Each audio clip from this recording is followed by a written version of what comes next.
काली नजर। माँ, माँ। अरे क्या माँ माँ कर रहा है? बकरी का बच्चा है क्या? अरे माँ, मजाक छोड़ो। मुझे फाइनली वो मेन चौराहे वाली दुकान मिल गई है। अब देखना, आपका बेटा दुगनी स्पीड से पैसा कमाएगा। उफ़ो, ये क्या? मेरी ऑनलाइन मेकअप क्लास चल रही है। इतनी जोर से क्यों बोल रहे हो आप दोनों?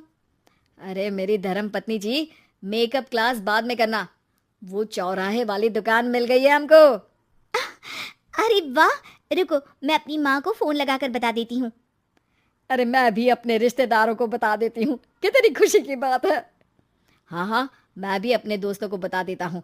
1 हफ्ते बाद रजिस्ट्री है। बस, घर में खुशी का मौका था। उन तीनों ने अपने अपने फोन उठाए और लोगों में बात फैलाना शुरू कर दिया। और रही सही कसर श्वेता बहू ने अपने पड़ोस में सबको बताकर कर दी। अरे वर्मा आंटी, अब हम भी जल्दी कार ले लेंगे।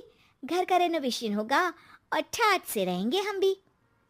अरे, ऐसा क्या हुआ? लॉटरी बाटरी लग गई है क्या?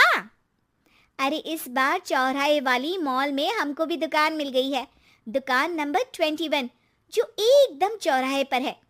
अब ग्राहक बढ़ेंगे तो आमदनी भी बढ़ेगी ही ना। अरे वाह, कितनी खुशी की बात है। मैं बहुत खुश हूँ तुम्हें इतना खुश देख के। बाकी एक बात कहूँ, सबको मत बताते फिरना। किसी की नजर लग जाएगी तो खुशी की खबर वापस लौट जाएगी। हैं? ऐसे थोड़ी ना होता है। अब डरा रही हो? अरे सही कह रही हूँ। काली नजर कहते हैं इस चीज को, जब आप किसी को कुछ बताओ और वो काम बिगड़ जाए। अरे लेकिन मैं तो। तुमने सबको बता दिया ना? हाँ, फोन लगा लगा के। अब बच के रहना। काली नजर बड़ी खतरनाक होती है।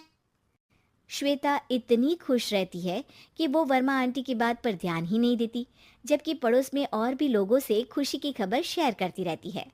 अगले दिन राजेश बहुत दुखी होकर घर आता है। अरे बेटा, क्या हुआ?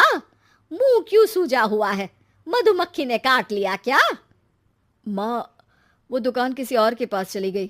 किसी ने ज्यादा भाव लगा दिया। अरे पर बात तो आपसे हुई थी ना उस दुकान वाले की। हाँ, आज मैं टोकन अमाउंट देने गया था, तब मुझे पता चला। कोई आकर सुबह मुझसे पहले ही ज्यादा अमाउंट दे गया। काली नजर। क्या? क्या कहा? वर्मा आंटी ने समझाया था कि किसी को बताना मत, वरना काली नजर लग जाएगी। अच्छा, तुम्हें उनकी बात मान लेनी चाहिए थी। उनकी बात मान लेती, लेकिन उसके पहले ही सबको बता चुके थे ना हम तीनों। अरे अगली बार से ध्यान रखेंगे। कोई भी नई चीज होगी तो किसी को नहीं बताएंगे। तीनों कुछ दिन ऐसे ही रहते हैं, पर एक दिन श्वेता को एक मेल आता है। राजेश, मेरा ऑनलाइन मेकअप कोर्स कंप्लीट हो गया। अब मैं खुद का पार्लर खोल सकती हूँ। अरे वाह, अपने मोहल्ले में ही खोलते हैं। ये जो घर के सामने दुकान है ना, वहीं। हाँ, यहाँ सस्ती भी मिल जाएगी।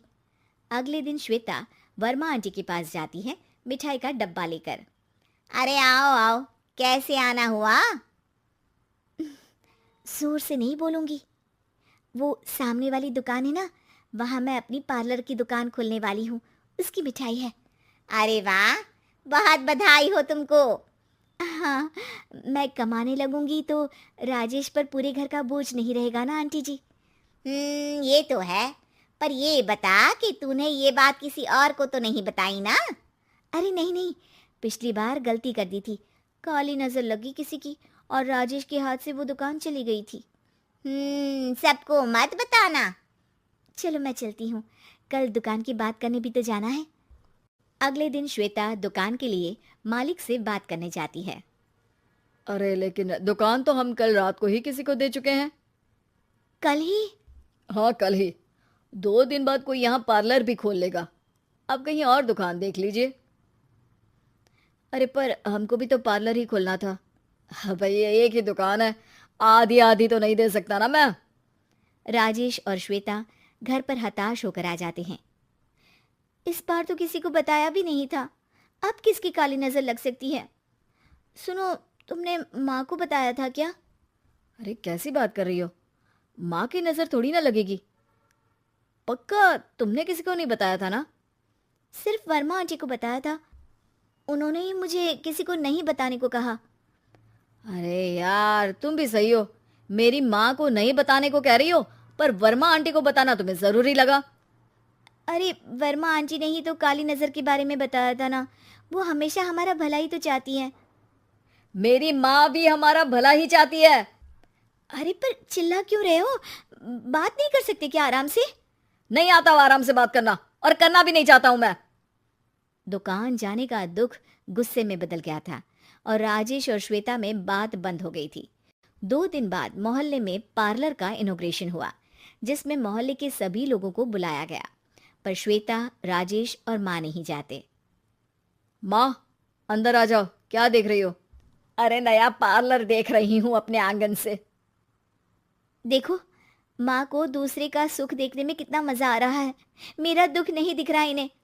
यहाँ मेरा पार्लर भी तो हो सकता था। अरे चुप रहो यार, हर बात में लड़ाई क्यों ढूंढ रही हो?